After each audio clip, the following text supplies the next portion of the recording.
When Samira buys a second-hand car at a dealership, she calls it a victory because it was something she had done by herself. But the next morning, the mysterious previous owner of the car calls her, claiming that he left something alive under the seat of the car. Will Samira meet him or uncover the secret package by herself? But before we start, smash the like button and make sure to subscribe if you haven't and hit that notification bell so that you won't miss any new stories. When I first bought my car, it was supposed to be a small victory. I had left my corporate job to take time off to write my collection of short stories. So, I didn't want to splurge my savings until something big came my way financially. It was nothing fancy, just a used Toyota Corolla from the local dealership. The thrill of owning it was enough to make me overlook any thoughts about its previous owner. Whoever they were in my past, and I was cruising straight into my future. Or so I thought, but then came that random phone call which changed everything. It was early, around 7 a.m., and I was in the middle of making my morning coffee when my phone buzzed with an unknown number. Normally, I'd ignore it, but something about early morning and late night unknown calls made me answer. I didn't know if someone needed me. Hello? I said, yawning. Hi, is this the new owner of the Toyota Corolla? A man asked, anxiety in his voice. Yes, this is her. Who's speaking? I asked, suddenly feeling uneasy. He took a deep breath. Oh, thank goodness. I'm so sorry to bother you, but I need your help. I was the previous owner of the car, and I left something under the seat of the car when I gave it in yesterday morning. You picked it up yesterday, yes? Yes, I replied, confused about what he was getting at. Okay, good, he paused. I need to get my hands on what I left behind. It's really important. It's urgent, really. What on earth could be so important that he would track me down like this? Was the dealership even allowed to give out personal information? What did you leave?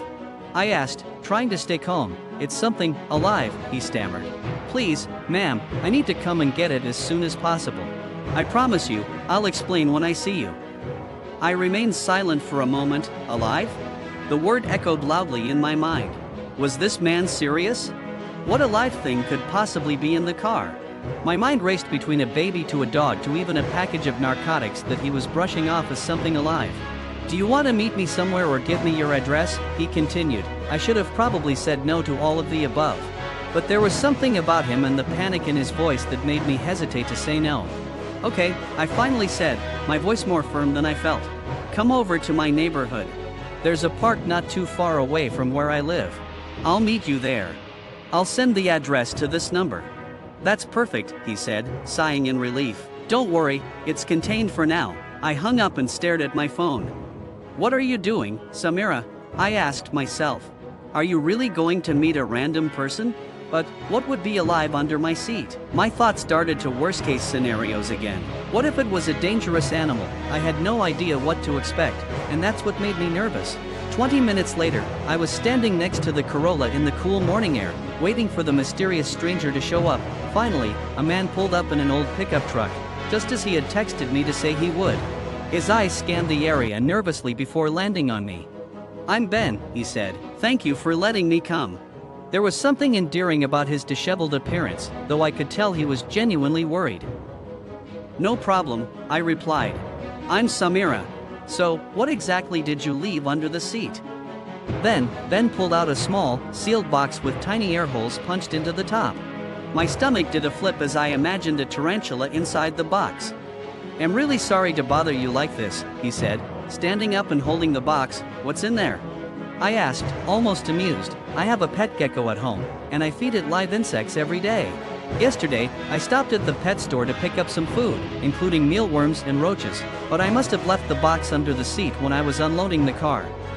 It took a moment for his words to register with me. You left a box of live insects under the seat? I asked. Not by choice, he replied sheepishly. I was late to hand over the car as well, so the moment I unloaded everything else at home, I rushed over to the dealership to leave the car, for you. I know, it's ridiculous, right, he said. I was so freaked out that I couldn't even sleep. I kept imagining them crawling around your car, and my goodness, I exclaimed. That would have been quite the surprise. The thought of driving around with a box full of escaped bugs lurking somewhere under the seat was both horrifying and hilarious. I'm really sorry, Samira, he said, his grin fading into something more genuine. I didn't mean to scare you. I just didn't know what else to do. The gecko, Samson, is actually my little brother's pet. And as wacky as it is, that kid loves it. No judgment here, I replied. I had a pet frog for a solid 2 weeks as a kid until my mother found it bouncing around my room. That was enough to set us both off again. We laughed until tears ran down our faces.